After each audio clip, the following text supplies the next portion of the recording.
한 음식 폐기물 퇴비화 업체가 또 폐수를 유출한 정황이 드러나 행정당국이 사실조사에 들어갔습니다.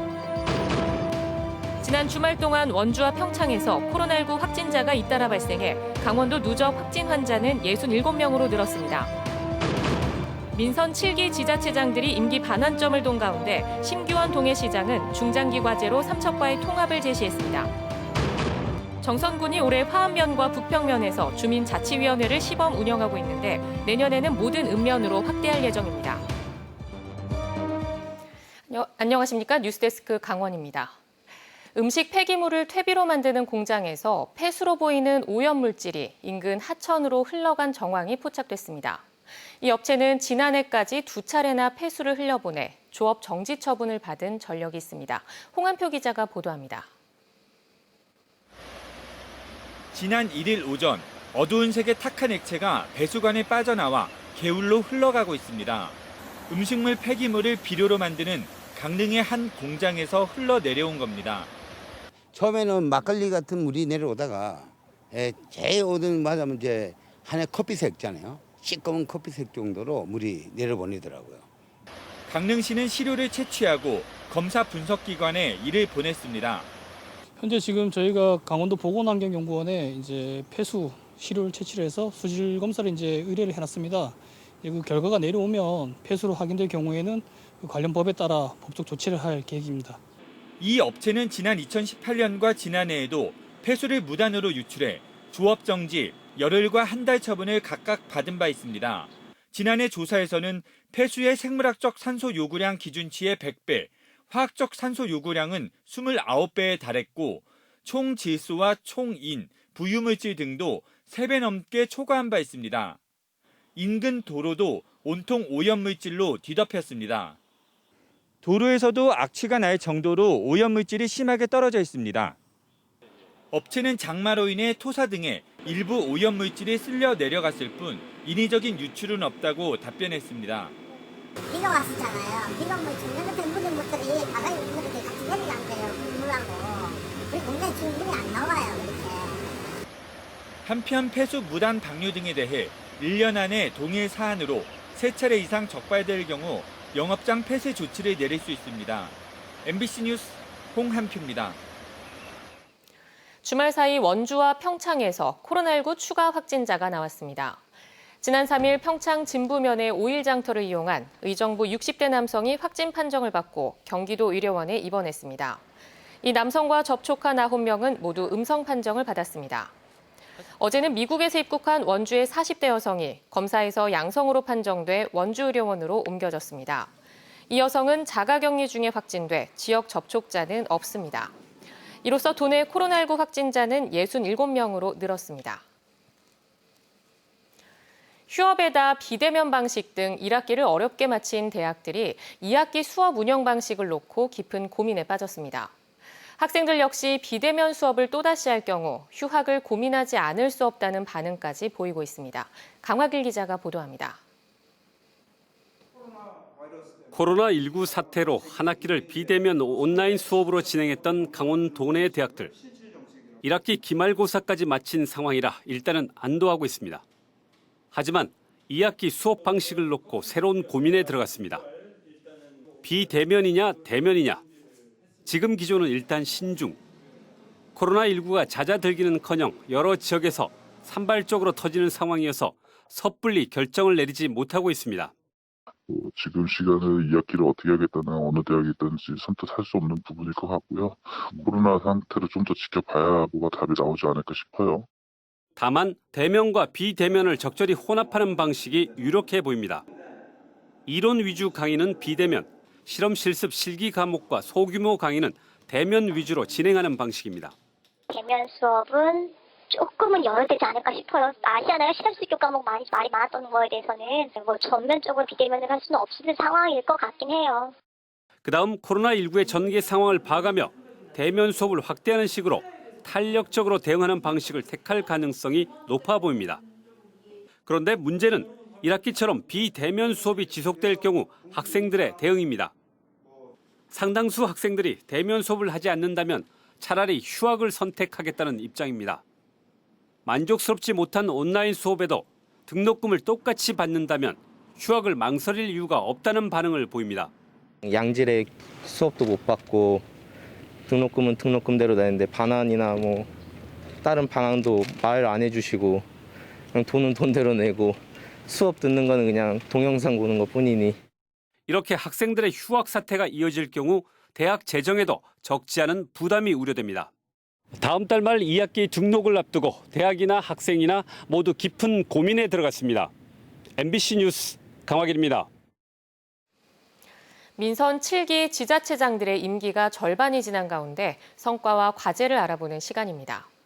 연임을 하고 있는 심규원 동해시장은 중장기 과제로 삼척과 동해 통합을 제시하고 있습니다. 김형호 기자입니다. 심규원 동해시장은 코로나19 상황 속에서 확진 환자가 발생하지 않은 청정 이미지를 동해시의 최대 강점으로 내세웠습니다. KTX 연장 개통으로 수도권과의 접근성이 개선됐고 주요 국도와 항만 진입도로 등 기간 교통망의 예비 타당성 조사가 시작된 점도 긍정적인 정주 여건 변화로 꼽았습니다. 외곽 지역의 도시 재생 사업과 어촌 뉴딜은 지역 균형 발전을 이끌고 있다고 평가했습니다. 시가지를 5개 권역으로 나누어서 미래 신성장 동력 사업인 관광지 개발 사업을 하고 있는데 저희들이 추암이라든가 묵호 주변이라든가 농골담길 그리고 무릉계곡 이런 것을 연계한 새로운 관광지 개발에 이제 역점을 두고 왔습니다. 올해는 동해시 개청 40주년을 맞으면서 새로운 도약의 전환점으로 삼고 있습니다. 북평산업단지의 중소기업 특별지원 재지정과 경제자유구역의 수소 저장 운송 사업 추진 등을 통해 기업 유치와 좋은 일자리 환경을 구축한다는 계획입니다. 또 지역 소멸에 대비한 중장기 미래 비전으로 동해시와 삼척시의 통합을 제시하고 있습니다. 그래서 강원 남부에서 정말 중추적인 산업 경제 도시로 가기 위해서는 통합이 필요하다. 그래서 삼척과 좀 공동 사업 또 현안 사업을 같이 논의해가면서 통합의 분위기를 조성해 나갈 그런 계획입니다. 하지만 지지부진한 묵호항 재개발 사업과 동해항으로 인한 대기 환경 문제 등은 풀어야 할 과제입니다. MBC 뉴스 김영호입니다. 정선군이 올해 화암면과 북평면에서 주민자치위원회를 시범 운영하고 있습니다. 다양한 주민 주도 사업이 준비되고 있는데 내년에는 모든 읍면으로 확대될 예정입니다. 김인성 기자입니다. 정선군 북평면의 나전역. 곳곳에서 옛 향수를 느낄 수 있는 이곳이 카페로 변신할 예정입니다. 토속음식 체험장은 올해 토속음식 축제가 취소되면서 현재 비어 있는데 내년부터는 주민자치위원회 주도로 다양한 체험 활동이 펼쳐집니다. 특색 있는 그림을 입힌 타일로 벽화를 만들어 거리도 꾸밉니다. 지난달 말 꾸려진 북평면 주민자치위원회는 주민들의 다양한 의견을 바탕으로 내실 있는 사업을 추진해갈 계획입니다. 소외계층과 행복지수 높이는 데 총력을 다할 것이고 나아가서는 정선군 강원도의 주민자치위원회의 아이콘이 될 수 있도록. 정선군 화암면은 이미 지난 2월 주민자치위원회가 꾸려졌지만 코로나19 사태로 활동이 주춤한 상태입니다. 우선 산으로 둘러쳐진 지형적 특성을 살려 풍부한 피톤치드를 받으며 삼림욕을 할 수 있는 걷기길을 정비하자는 의견이 나왔습니다. 화암면 주민자치회는 제1호 사업으로 화암 약수에서 화암 동굴에 이르는 이 산책로를 올해부터 정비할 계획입니다. 9가지 미네랄이 포함된 화암 약수를 활용한 여러 가지 토속 음식도 개발하고 있습니다. 큰 사업보다 큰 그림보다 주민들이 스스로 할 수 있는 작은 일부터 시작하고 함께 발전하고 함께 노력하는 것이 가장 중요하다고 생각합니다. 정선군은 올해 화암면과 북평면에서 시범 운영하는 주민자치위원회를 내년부터는 모든 읍면으로 확대할 계획입니다. 기존의 관주도 주민 사업이 아닌 사업 계획에서부터 시행, 사업 종료 후 사후 평가까지 주민과 간이 함께 참여, 협력할 수 있는 제도적 기틀을 마련하고자 합니다. 주민들이 아이디어를 내고 주도해 운영하는 작지만 알찬 사업들이 마을을 어떻게 변화시킬지 기대가 커지고 있습니다. MBC 뉴스 김인성입니다.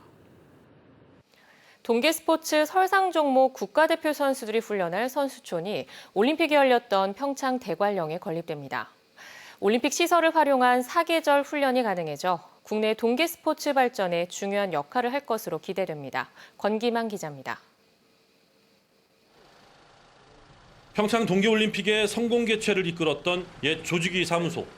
이곳이 스키, 썰매 등 설상 종목 국가대표 선수들이 훈련할 선수촌으로 재탄생합니다.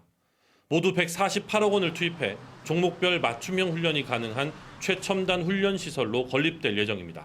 평창 선수촌 건립은 우리나라 체육사에서 또 하나의 이정표로 평가될 것입니다.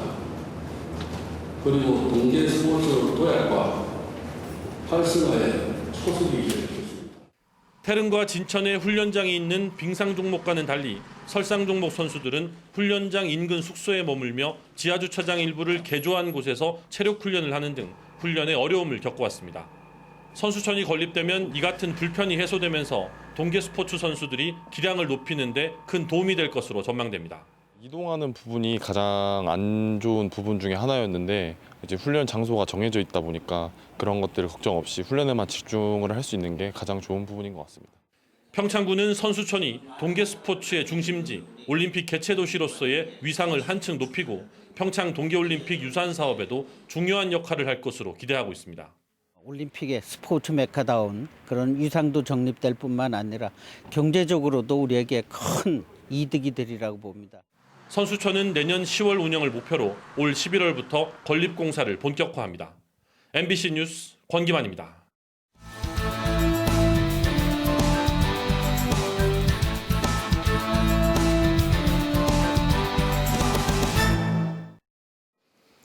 중소벤처기업부는 국무총리 주재 특구위원회에서 제3차 규제 자유특구로 강원을 포함한 7곳이 최종 선정됐다고 밝혔습니다. 강원도는 액화수소산업 규제자유특구로 지정돼 액화수소 실증 사업을 통한 생산과 저장, 운송과 활용이 가능한 사업 단지를 조성할 수 있게 됐습니다. 강원도는 이번 특구 지정으로 수소 신산업 집적화가 가능하게 됐다며 수소 융복합 저장 운송 클러스터 구축 등 사업 확장을 통한 연 3조 8천억 원의 매출과 2,800명의 고용 창출, 70개 기업 유치 효과를 기대하고 있습니다. 제3차 정부 추가 경정 예산안에 춘천 수열에너지는 포함됐지만 강릉 히토류 산업은 반영되지 않았습니다. 강원도에 따르면 춘천 수열에너지 공급 시스템 구축 12억 원과 동해안 산림 인접마을 비상 소화장치 35억 원이 3차 추경의 신규 사업으로 반영됐습니다. 춘천 속초철도와 포항 동해 전철화, 동해안 3단계 개발 사업은 공정이 늦어지면서 2월액이 발생해 총 420억 원이 감액됐습니다. 강원도는 또 강릉의 석탄재 히토류 추출 실증 기반 사업 30억 원은 반영되지 않았다고 밝혔습니다.